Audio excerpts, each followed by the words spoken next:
this episode, we will hear from directors on board compositions and operations today as it relates to climate capabilities, knowledge and skill sets. Integrating sustainability into the board's stewardship mindset is critical, and bringing in diverse perspectives and knowledge is equally as important.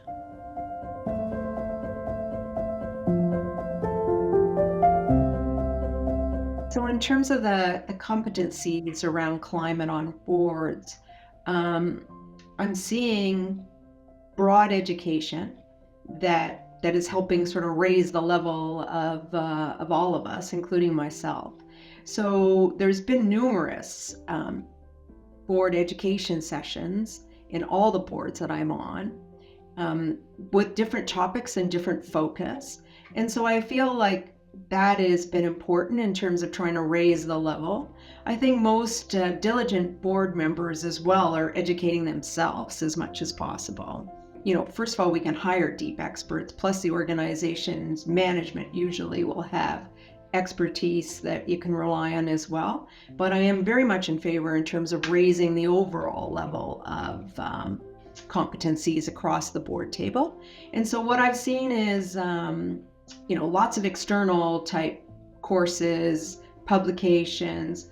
Organizations like Deloitte have done a great job around, providing education sessions with experts, publications, all of those things, which I definitely take advantage of. I believe that the most critical consideration that boards need to understand is that climate is not just about risk. Climate is not just about disclosure or compliance. Climate truly is about opportunity. So you need people on the board that do not look at a new development totally from a defensive standpoint. And the defensive is, of course, regulatory regimes, regulatory questions that need to be answered, and also risk. Those, of course, are the board's duty, of course. But what about those people on the board that think a little bit outside the box and think about opportunities? Think about embedding climate initiatives into the strategy in a positive way. In a most positive way. This is a critical question that we've also explored through our community of climate governance experts that we collaborate with together with Deloitte and the Climate Governance Initiative. And I think it's clear to us that it's not really a question of competence per se. It's more a question of, do you actually have the right type of experience on the board in order to take a stewardship approach to this transition? So it's a question of having almost a transition management or change management approach to what we are seeing and how climate is impacting on both risks and opportunities. I think it's true today that we are seeing a sort of vast intergenerational disconnect between how the current generation looks at climate and how, most boards, I would say majority of boards, are composed in terms of lack of age diversity. That's something that I feel is incredibly important. But of course, there are specific capabilities needed given each and everybody's specific responsibility. So I think it's really good to have thorough experts in your board. You need them and you need to develop them, or you need to bring them on a board when you don't have them. And I think from my experience, that should be driven by what's the industry you're in. Is it more technical? Is it more manufacturing? Is it trade? Whatever it is. What are your key customers maybe? What are the key changes you're facing, whether that's adoption to climate change or whether it's bringing down your production or having a more resilient logistic chain. Of course, the question of how do you bake it, so to say, into the committee structure.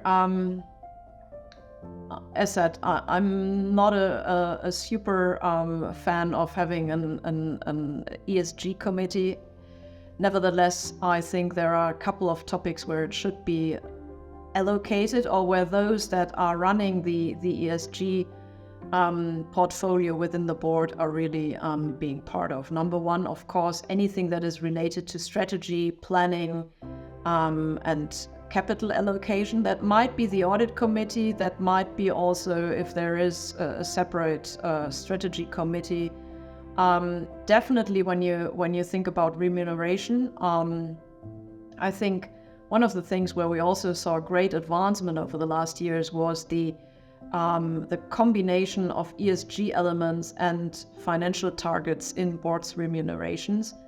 Firstly, I would say that it's a lot better than it was a few years ago. I think that, we have to recognize that most board members have not in their careers had to work on these issues. I've been doing business strategy and transformation for far too many years, and we never had to know anything about environmental issues, even on sectors that maybe you would think you would. Like, I was on the board of a food company at one time, but we didn't really talk about these issues. So I think that there's been a big learning curve, and that learning curve applies not just to the board members. That applies to the investors as well. It applies to the auditors. It applies to the lawyers. They don't need to know how to draft a transition plan for a mining company, but they do need to know how to look at what's proposed in a transition plan for a mining company and judge whether those targets are achievable, over-ambitious, or not ambitious enough, and whether the right processes and people have been put in place to take that work forward. Well, automatically sustainability is now coming in all board committees.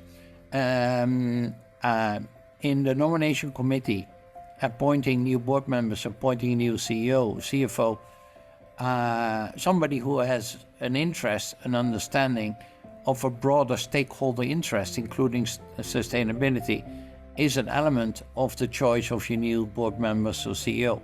In your remuneration committee, if you put KPIs and remuneration linked to sustainability targets as well, it's coming in a remuneration committee automatically as well.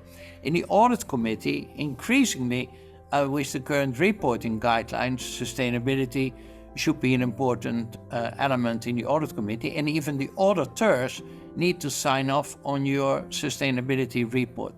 So next to a potential sustainability committee, or doing that sustainability committee with the full board in all the different other committees, in the NOMCO, in the REMCO, in the audit committee, sustainability is becoming an integral part of the discussions. But increasingly, many pension funds are pushing companies for putting attention to sustainability, and many other funds as well. So I think the knowledge, but also the experience of boards can be further upgraded. And I would love to see that sustainability is embedded in your strategy, embedded in your core business.